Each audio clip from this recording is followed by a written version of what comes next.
गुरु एक जगीत राहता. संस्कृतमध्ये इतकं सुंदर वचन आहे, हरव रुष्टे गुरुहुत राहता, गुरव रुष्टे न कष्टन, की हरी रुसला तर काळजी करायचं कारण नाही, कारण गुरु आहे आपल्या पाठीशी, पण गुरु रुसला तर मात्र पंचायत आहे. म्हणून गुरु एक जगीत राहता हे खरं आहे. भूतकाळाचा दुवा आणि भविष्यकाळाचा दिवा म्हणजे गुरु. जो लघु नाही तो गुरु, पण जो लघुला सुद्धा गुरु करतो तो खरा गुरु. किंवा गुरुदेव रानडे म्हणाले तसं की ईश्वराचं गुप्त रूप जो दाखवून देतो तो गुरु. दत्तगुरूंनी तर 24 गुरु केले, जे स्वतः साक्षात सद्गुरू होते त्यांनी 24 गुरु केले. त्यांनी फक्त आपल्याला एवढाच संदेश दिला की स्वतःकडे लघुत्व घेतलं की समोरच्यातलं गुरुत्व आपोआप दिसतंच.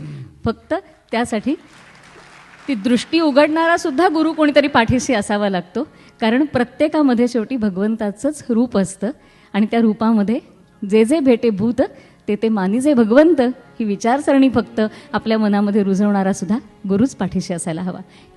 कबीरजींनी एका ठिकाणी असं म्हटलंय की माझ्या घरी गुरु आणि देव जर एकत्रित आले तर मी पहिला नमस्कार कुणाला करावा?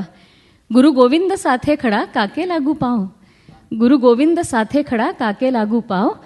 फक्त प्रश्न विचारून थांबत नाहीत कबीरजी, त्याला उत्तरही देतात. ते म्हणतात बलिहारी गुरुजी आपण गोविंद दियो बताय. गुरुजी पहिला नमस्कार आपल्यालाच, कारण माझी एवढी योग्यता नाही, आपण आहात म्हणून हा भगवंत माझ्या दारी आलेला आहे आणि त्यामुळे पहिला नमस्कार अर्थात